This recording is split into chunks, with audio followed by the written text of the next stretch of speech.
इकबाल का जो शेर है कि मज़हब नहीं सिखाता आपस में बैर रखना, हिंदी हम वतन है, हिंदुस्तान हमारा। ये मैं आपको आज खुल के बता दूं, हमारा पवित्र स्थल मक्का और मदीना है, पूरे मुसलमान उसको मानते हैं, लेकिन मक्का और मदीने वाले भी अगर हमारे मुल्क पर अटैक करेंगे बिला वजह, तो मैं आपके माध्यम से कहना चाहता हूं कि हिंदुस्तान का मुसलमान उसे भी नहीं बख्शेगा। कि यहाँ पे मौलाना साहब खड़े होते हैं, यहाँ पे खड़े होकर नमाज पढ़ाई जाती है जी, और जुमा के रोज़ इस पे खड़े होकर खुतबा दिया जाता है। अच्छा, कई लोग ये कहते हैं कि मुसलमान तो जिहाद के नाम पे आतंकवाद फैला रहे हैं, जिहाद का सही अर्थ क्या होता है? इस मदरसे में हमारे पास तकरीबन 10 साल से नरेंद्र शर्मा जी हैं, वो हमारे बच्चों को हिंदी, इंग्लिश, मैथ, संस्कृत पढ़ाते थे। अपने मुल्क से प्यार और मोहब्बत करो, अपने धर्म पर और अपने मज़हब पर कायम रहो, किसी के साथ गलत ना करो, चाहे वो किसी भी धर्म का हो, किसी भी बिरादरी का हो, किसी भी मज़हब का, वो हमारा भाई है। नमस्कार दोस्तों, मेरा नाम आसिफ है और बहुत बहुत स्वागत है आपका हमारे यूट्यूब चैनल पर। दोस्तों, हमने चर्च की वीडियो बनाई थी और उस वीडियो में बहुत सारे कमेंट्स आए थे कि मस्जिद के बारे में ज़रूर बताइएगा, क्योंकि बहुत से लोग ऐसे हैं जो मस्जिद के बारे में जानना चाहते हैं। तो आज मैं कैथल की एक मस्जिद में आया हूँ। ये मस्जिद भी है और मदरसा भी। मदरसे का नाम है मदनी मदरसा, जो कि सीटा रोड पे है कैथल के अंदर। और यहाँ पे एक बार दिखाना कैमरा, उस तरफ मस्जिद है और थोड़ा सा इस तरफ अगर आप देखो तो वहाँ पे मदरसा है, जहाँ पर लॉकडाउन से पहले बच्चे पढ़ते थे, लेकिन लॉकडाउन के कारण इस समय यहाँ पर बच्चे नहीं है। मेरे साथ मौलाना जी है और ये हमें यहाँ पे मस्जिद के बारे में जो है पूरा बताएंगे। तो पूरी वीडियो में यही हमारे साथ रहेंगे। अस्सलाम वालेकुम मौलाना जी। वालेकुम अस्सलाम वरहमतुल्लाह। मौलाना जी, आपका नाम? मोहम्मद सईदुर रहमान कासमी। एस रहमान कर लीजिए। एस रहमान। आप कहाँ से हो?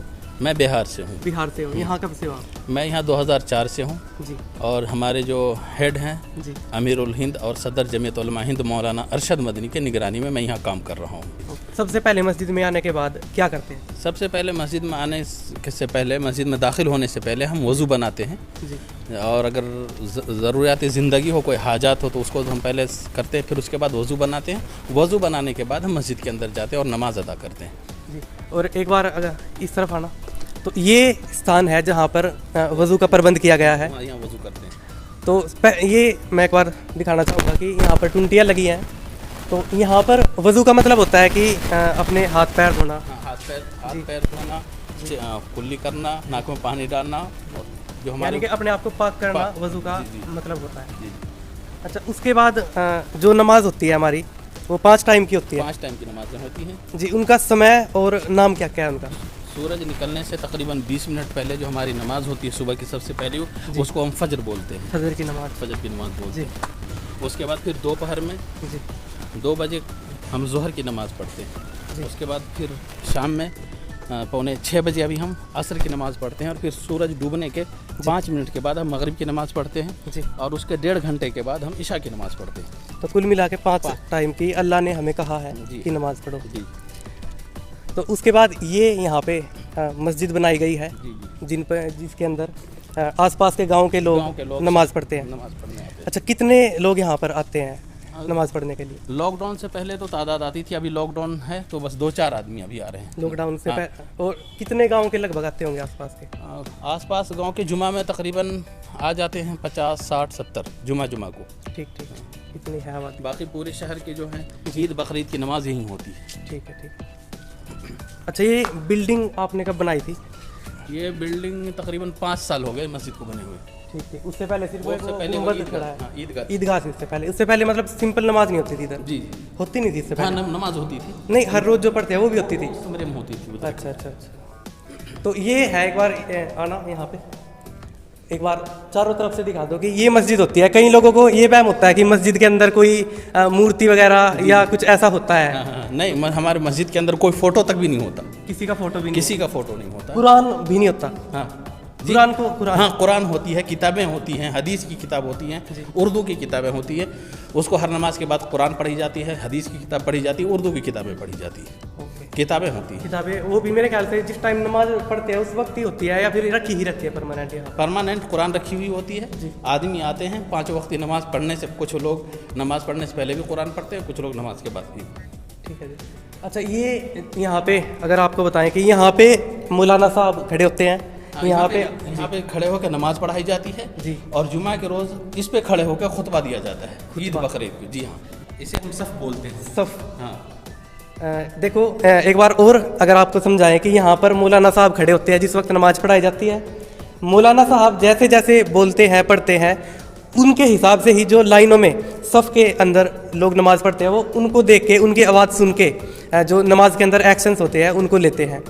और जब तक ये लाइन पूरी नहीं होती तब तक दूसरी लाइन में जाना मंजूर नहीं है। हाँ नहीं, पहले अगली सब पूरी करें, अगर ये पूरी हो गई फिर दूसरी लाइन पूरी उसके बाद दूसरी। तो अभी अगर 5 टाइम जैसे नमाज होती है दिन में, अगर ईदगाह के दिन खासकर कि पूरी की पूरी ईदगाह भर जाती है लोगों से, तो लेकिन अगर हर रोज़ की बात करें हम 5 टाइम की तो उसमें कम लोग आते हैं। खासकर लॉकडाउन में तो 2-4 लोग ही आते हैं क्योंकि सरकार ने अलाउड करने रखा। अब तक अलाउ नहीं किया सरकार ने, अब तक अलाउ नहीं किया और हम खुद पाबंदी कर रहे हैं। हम यहाँ भीड़ इकट्ठा नहीं कर रहे हैं। हमने खुद लोगों से मना कर रखा कि जब तक सरकार की गाइडलाइंस ना आ जाए हमारे पास मुकम्मल तब तक आप लोग यहाँ न आएँ। अच्छा, जुमे के दिन भी कम ही आते हैं? जुमे के दिन भी कम आते हैं। मौलाना साहब सबसे पहली मस्जिद इस्लाम के अंदर कौन सी है? वो मक्का मदीना है। मक्का है, मदीना तो बाद में, पहले मक्का है। पहले मक्का। हाँ, कुबा मस्जिद कुबा है जिसको हम बैतुल्लाह भी कहते हैं। अच्छा, उसी के अंदर शायद जो हमारे हजरत आदम और हजरत हुआ थी उन्होंने पहली नमाज अता की थी उधर। जी जी जी। और अगर आपको ना पता होगी हजरत आदम और हजरत हुआ के बारे में, तो इस्लाम के अंदर और ईसाई धर्म के अंदर भी हजरत आदम और हजरत हुआ पहले इंसान थे। हजरत आदम के पसली से शायद हजरत हुआ का जन्म हुआ था। हाँ, हजरत आदम की, जी हाँ। तो एक बार फिर से थोड़ा सा करके दिखाना कि मस्जिद का चारों तरफ से दृश्य ये होता है, किसी तरह की कोई मूर्ति नहीं होती यहाँ पर। और हाँ, अच्छा एक थोड़ी सी एक बात और आपसे पूछना चाहूँगा कि मान लीजिए कि मस्जिद के अंदर लोग कहते हैं कि भाई मस्जिद में ही हमने खुदा को मान लिया है। अगर लोग मस्जिद में नहीं जा पाते और नमाज का टाइम है तो उस वक्त नमाज कैसे पढ़ेंगे? उस वक्त अगर आपका घर दूर है, काफ़ी दूर है और आप मस्जिद नहीं पहुंच सकते या कोई दिक्कत हो या आप काम कर रहे हैं, कोई फैक्ट्री में काम कर रहे हैं, तो आपके लिए ये है कि जहां नमाज का हमारे पास टाइम है, टाइम टेबल, सब जो भी नमाज़ पढ़ते हैं उनके पास नमाज का टाइम टेबल होता है, तो टाइम जहां नमाज का वक्त पूरा हो आप वहीं अपने घर पे पढ़ लें। बेहतर यह है कि मस्जिद में आके पढ़ें। अगर मस्जिद नहीं आ सके तो जहाँ हो, जिस मकाम पर आप वहीं नमाज़ पढ़ लें। हाँ, जहाँ पर भी हो, दुनिया के जिस जगह में भी हो। अच्छा, हम चर्च की बात कर रहे थे। चर्च में ईसा मसीह को मानते हैं लोग, यानी कि ईसाई धर्म के लोग ईसा मसीह को मानते हैं। क्या इस्लाम के अंदर भी ईसा मसीह को मानते हैं? आपने कहा चर्च के अंदर ईसा मसीह को मानते हैं। कोई मुसलमान जिसने कलमे तय्यब ला इलाहा इल्लल्लाह मुहम्मद रसूलुल्लाह पढ़ लिया है, अगर वो ईसा मसीह को नबी नहीं मानेगा तो मुसलमान हो ही नहीं सकता। हम खुद ईसा अला नबी अना अलैहिस्सलातु वस्सलाम को अल्लाह का नबी हम तस्लीम करते हैं, वो अल्लाह के नबी थे। मतलब बाइबल को भी मानते हैं? बाइबल को भी मानते हैं, बिल्कुल मानते हैं। और कुछ लोग कहते हैं कि जो बाइबल है, बाइबल के अंदर नमाज का कोई जिक्र नहीं है, तो फिर इस पर इस्लाम क्या कहता है? भाई उन्होंने तो कहा नहीं नमाज पढ़ो। अच्छा, बाइबल चूँकि मैं पूरा पढ़ा नहीं हूँ, अब उसके अंदर नमाज का नहीं है तज़किरा तो पता नहीं, लेकिन अलबत्ता और जो नबी आए हैं उनको नमाज़ें मिली हैं। हमारे नबी को 5 वक्त की नमाज़ें मिली हैं और हमारे नबी से पहले जो आए हैं तो उनको भी नमाज़ें मिली हैं। सबको नमाज़ें मिली? हाँ, सारे नबियों को नमाज, सारे नबियों को नहीं, कुछ नबियों को नमाज मिली है। ठीक है। अच्छा, आप मदरसे के बारे में कह रहे थे कि मदरसा आपने बनाया हुआ है यहाँ पे। ये मदरसा जी 2004 से मौलाना अरशद मदनी सदर जमीयत उलमा हिंद के निगरानी से चल रहा है। और इस मदरसे की खूबसूरती ये बता दूँ जी कि इस मदरसे में हमारे पास तकरीबन 10 साल से नरेंद्र शर्मा जी हैं, वो हमारे बच्चों को हिंदी, इंग्लिश, मैथ, संस्कृत पढ़ाते थे। तो बहुत बड़ी बात है जी। और लॉकडाउन की वजह से वो अभी घर हैं। अगर आप मौका देते तो मैं उनको भी बुलवा के आपके सामने रूबरू करवाता और उनसे इंटरव्यू दिलवाता।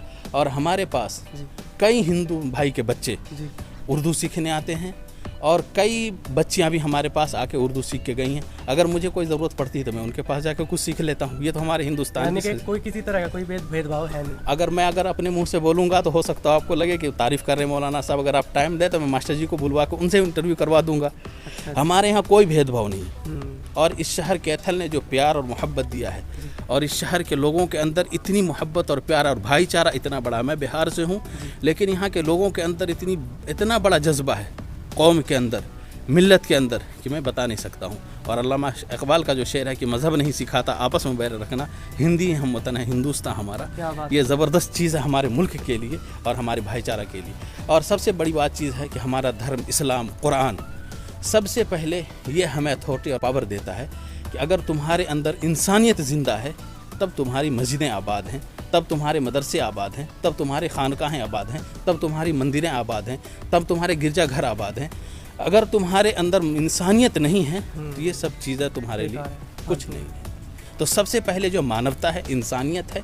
आज हमारे अंदर जो बिगाड़ आ रहा है, हमारे मुसलमान भाई मस्जिद से दूर हो गए, हमारे हिंदू भाई मंदिर से दूर हो गए, हमारे क्रिश्चियन भाई वो अपने जो इबादत का उनसे दूर हो गए, हमारे ईसाई भाई अपने चर्च से दूर हैं, हमारे सिख भाई अपने गुरुद्वारा से दूर हैं। जब लोग अपने धर्म से जुड़ेंगे, अपनी इबादत गाहों के पास आएंगे, वो अपनी इबादत गाहों में आएंगे और अपने हिंदू भाई रामायण गीता जो उनकी किताबें हैं, ग्रंथ हैं जो उनकी हैं, अगर उनको पढ़ेंगे तो कभी भी वो गलत रास्ते पे जा ही नहीं सकते। यानी कि जो लोग ये कहते हैं कि भाई मुसलमान तो हिंदुओं को काफिर मानते हैं, तो ऐसा नहीं है? नहीं, बिल्कुल भी नहीं। अच्छा, कई लोग ये कहते हैं कि मुसलमान तो जिहाद के नाम पे आतंकवाद फैला रहे हैं। जिहाद का सही अर्थ क्या होता है? देखो, लफ्ज़ जिहाद को जो है ना, हमारे हिंदुस्तान के अंदर गलत लफ्ज़ जिहाद आते ही लोगों के कान खड़े हो जाते और गर्व। लफ्ज़ जिहाद ये भी है कि हमारे अंदर झूठ बोलने की आदत है, हमारे अंदर कोई गलत ऐब है, हमारे अंदर पड़ोसियों को तंग करने की आदत है, हमारे अंदर कोई भी A to Z लगा ले, कोई भी बुराई है तो उनको ख़त्म करना, ये सबसे बड़ा जिहाद है। ये सबसे बड़ा जिहाद है और सबसे अच्छी बात है कि मानवता और इंसानियत को फैलाना। ये ऐसा कुरान के अंदर बिल्कुल कहीं भी ये नहीं है कि तुम अपने कंधे के ऊपर बम लो, बंदूक लो और जाके काफिरों से लड़ो, बिला वजह उन्हें तंग करो, उन्हें परेशान करो। अगर हम बिला वजह किसी भी लोगों, इंसान को, किसी भी कौम, किसी भी ज़ात, किसी भी धर्म के लोगों को अगर एक थप्पड़ भी मारते हैं तो कुरान इसका ज़बरदस्त अंदाज में विरोध करता है। इस्लाम के अंदर है प्यार और मोहब्बत। अगर आप प्यार और मोहब्बत हैं तो आप सच्चे मुसलमान हैं। अगर आपकी वजह से किसी को तकलीफ़ पहुंच रही है, कोई आपकी वजह से परेशान है, तो फिर आप सच्चे मुसलमान नहीं हैं। इसीलिए अभी आप मतलब जिहाद का मतलब सीधा अगर हम ये कह सकते हैं कि बुराइयों के खिलाफ लड़ना, खासकर अपनी बुराइयों के खिलाफ, खास पहले अपने आप को ठीक करना, ये सबसे बड़ा जिहाद है कि अपने आप को सबसे पहले ठीक करना। यानी कि जो आतंकवाद है, जो आतंकवादी लोग हैं, वो मतलब नासमझ लोगों को भड़काते हैं, गलत शिक्षा देते हैं कुरान के नाम पे। कुरान में ऐसा कुछ नहीं है। और मैं आपको कहता हूँ, चैलेंज से कहता हूँ कि पूरे हिंदुस्तान के अंदर आप एक भी मुसलमान को आप लफ्ज़ जिहादी नहीं दिखा सकते जो वो जिहादी बोलते हैं। इसकी गारंटी लेता हूँ। कुछ लोग कहते हैं मदरसे और मस्जिदों में जिहादी बोलते हैं। मैं ये कहता हूँ कि अब हमारी चार दीवारी इतनी ऊंची भी नहीं। जिस मदरसे में आप चले जाएं, जिस मस्जिद में चले जाएं, आप आधी रात आके चेक करें, हमारे यहाँ तो एक चाकू मिलेगी सब्ज़ी काटने वाली, उससे बड़ी चीज़ और कुछ नहीं मिलेगी। खुली किताबें हैं, हमारे यहाँ कोई गलत चीज़ नहीं होती और ना हम गलत बच्चों को सिखाते हैं। हम सबसे पहले अपने बच्चों को अंदर जो डालते हैं और सिखाते हैं और लोगों को जो बताते हैं, वो ये बताते हैं कि भाई अपने मुल्क से प्यार और मोहब्बत करो, अपने धर्म पर और अपने मज़हब पर कायम रहो, किसी के साथ गलत ना करो, चाहे वो किसी भी धर्म का हो, किसी भी बिरादरी का हो, किसी भी मज़हब का, वो हमारा भाई है। कुरान ये कहता है कि तुम सब आपस में भाई भाई हो, हमें बांटना नहीं है। तो सबसे बड़ी बात है अखलाक, प्यार। नफ़रत को नफ़रत से नहीं ख़त्म किया जा सकता, आग को आग से नहीं बुझाया जा सकता, आग को पानी से बुझाया जा सकता है, नफ़रत को प्यार और मोहब्बत से बुझाया जा सकता है। तो ये कब ख़त्म होगा? कि जब हमारे हिंदू भाई हमारे मस्जिदों में आके देखें कि मौलाना साहब क्या कर रहे हैं और वो हमें अपने मंदिरों में बुलाएं कि हम क्या करते हैं। तो मतलब ये देश के अंदर भाईचारा जोड़ने का तरीका आप बता रहे हो। इससे बड़ा कोई तरीका नहीं हो सकता कि हम उनको इनविटेशन देते हैं, हम दावत देते हैं कि आप हमारे मस्जिद में आइए और हमें देखिए कि हम नमाज पढ़ते हैं और क्या क्या काम करते हैं। आप हमें मंदिर में बुलाइए, हम आपको देखेंगे कि आप किस तरीके की इबादत करते हैं। हमें कोई एतराज़ नहीं, कोई दिक्कत नहीं। और अगर एक दूसरे को किसी बात का एतराज़ है तो बैठ के सुलह करो उस पर। देखिए, सबसे बड़ी बात है जो हमारे हिंदू भाई हैं और जो अपने मजहब पर कायम कर रहे हैं, उसमें हमें कोई एतराज़ नहीं होना चाहिए। क्योंकि वो मंदिर बात पे अगर विवाद हो जाता है, भाई मान लो हमें उनकी बात पसंद नहीं आई या उनको हमारी बात पसंद नहीं आई, तो विरोध करने की बजाय आपस में बैठ के देखिए, विरोध वहाँ होता है जब कोई चीज़ गलत हो। मंदिर और मस्जिद के अंदर गलत हो ही नहीं सकता, ये हमारा मानना है, ये हमारा प्रॉपर मानना है कि मंदिर और मस्जिद में गलत नहीं हो सकता। कोई किसी को गलत शिक्षा देता ही कोई नहीं देता। तो इसीलिए जब हम आपस में, हम अपने ब्याह शादियों के अंदर, हम अपने खुशी गमियों के अंदर हम अपने हिंदू भाइयों को बुलाएं, उनके ब्याह शादियों में हम जाएं, उनके तीज त्यौहार में हम जाएं, हमें ईद में वो, हम अपने ईद में उनको बुलाएं, अपनी दिवाली में हम उनकी दिवालियों में शामिल हो। ये हमारे हिंदुस्तान की संस्कृति और तहजीब रही है, हमेशा से रही। और इसको आप लोग के माध्यम से, पत्रकार जो हिंदुस्तान का चौथा स्तंभ कहा जाता है, अगर ये सही रास्ते पे लोगों को दिखाना शुरू कर दें तो मैं समझता हूँ आज भी हमारे हिंदुस्तान के अंदर जो प्यार है, जो मोहब्बत है, जो भाईचारा है, आपको ऑल वर्ल्ड में कहीं नहीं मिलेगा। वर्ल्ड की बात मैं कर रहा हूँ, ये नहीं कि मैं किसी एक मुल्क की बात कर रहा हूँ। बिल्कुल जी, तो आपकी बहुत बड़ी सोच है और मैं ये चाहता हूँ कि जैसी सोच आपकी है ऐसी सोच पूरे सभी मुसलमानों की, सभी हिंदुओं की और बल्कि सभी पूरे देशवासी की हो। अगर हम अपने मजहब से ज़्यादा देश को ज़्यादा प्यार करेंगे तो मैं समझता हूँ कि ज़्यादा जो है एकजुटता और समानता होगी। जब हमारे देश के अंदर अमन कायम रहेगा, हमारा देश है जब तो हम हैं। बिल्कुल, देश नहीं तो हमारा क्या वजूद है? कोई वजूद नहीं। देश में अमन शांति नहीं तो हम रोटी भी नहीं खा, पानी भी नहीं पी सकते। बिल्कुल। तो सबसे पहले हमारे अंदर जो है देशभक्ति होती है। हम ये देश के लिए अगर कोई, मैं आपको आज खुल के बता दूं, हमारा पवित्र स्थल मक्का और मदीना है, पूरे मुसलमान उसको मानते हैं। लेकिन मक्का और मदीने वाले भी अगर हमारे मुल्क पर अटैक करेंगे बिला वजह, तो मैं आपके माध्यम से कहना चाहता हूं कि हिंदुस्तान का मुसलमान उसे भी नहीं बख्शेगा। पाकिस्तान तो हमारे पाँव की धूल की से भी नीचे है, उसको तो हम वजूद समझते ही नहीं, उनका तो हम कोई वजूद नहीं समझते। अगर खुदा न खास्ता 1% कोई भी मुस्लिम कंट्री, ऑल वर्ल्ड कोई भी मुस्लिम कंट्री अगर हमारे हिंदुस्तान की तरफ आंख दिखाने की कोशिश करता है तो हिंदुस्तान का एक भी मुसलमान इसको बर्दाश्त नहीं करेगा।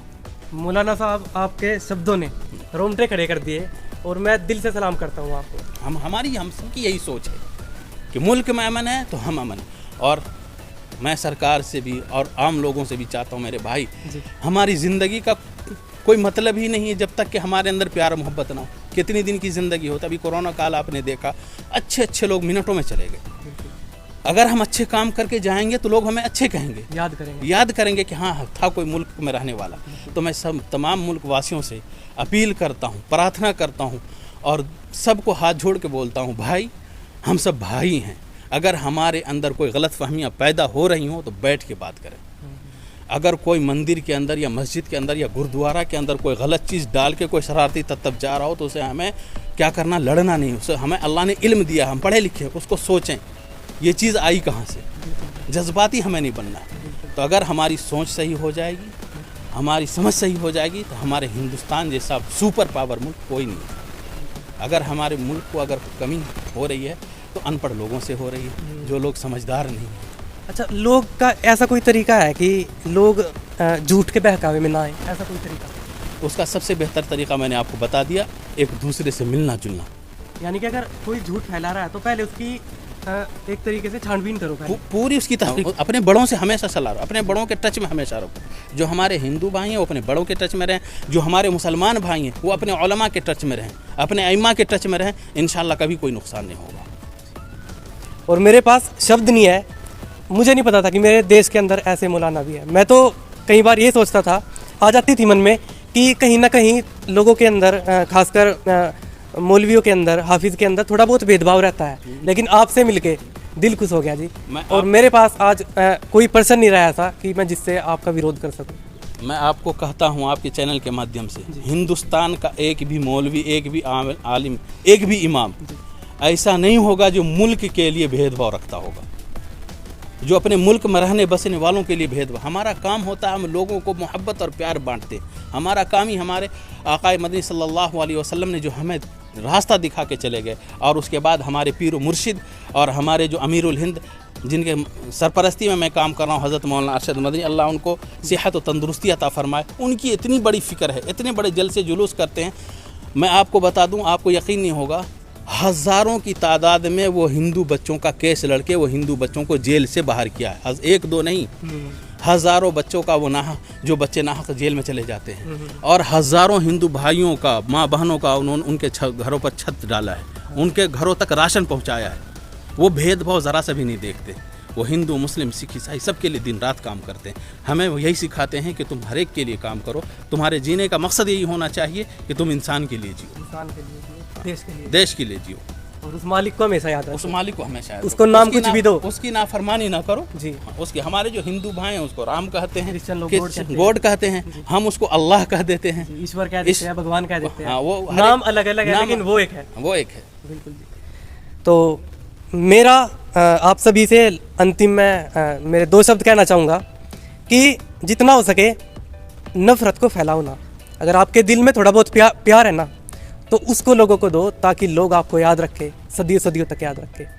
फिर भी अगर आपके मन में किसी तरह के कोई प्रश्न उठते हैं तो जैसे आज मैं मौलाना जी के पास आया, मैंने अपने प्रश्नों को रखा, तो आप भी इसी तरह अपने उन प्रश्नों को लोगों के सामने रखे, अपने जो ज्ञानी लोग हैं आपसे ज़्यादा, आपके अध्यापक हैं, आपके बड़े बुजुर्ग हैं, उनके सामने रखे। उन प्रश्नों को अपने भीतर घोट कर अपने अंदर नफरत पैदा मत करो। जितनी ज़्यादा हमारे अंदर नफरत होगी वो बढ़ती जाएगी और बाहर भी उस तरीके से होगा क्या कि आप नफरत की भावना ही फैलाओगे। तो अंतिम में 2 शब्द अगर आप कुछ कहना चाहोगे हमारी दर्शकों के लिए। बस आखिर में यही से कहूँगा, मुझे वही एक शेर याद आता है बार बार कि मज़हब नहीं सिखाता आपस में बैर रखना, हिंदी है हम वतन है हिंदुस्तान हमारा। हिंदुस्तान के हमारे सभी भाइयों, हमारे जैसा मुल्क ऑल वर्ल्ड में कोई मुल्क नहीं है। और हमें जो ईश्वर परमात्मा और खुदा ने जो हमें ज़िंदगी दी है, इसे खूबसूरत बनाओ, इसे तंग ना करो, इसे नर्क ना बनाओ, और हर एक के दुख दर्द में शामिल हो। दूसरे के दुख दर्द को अपना दुख दर्द समझो, तभी तुम इंसान हो। बिल्कुल, बहुत बहुत शुक्रिया आपका।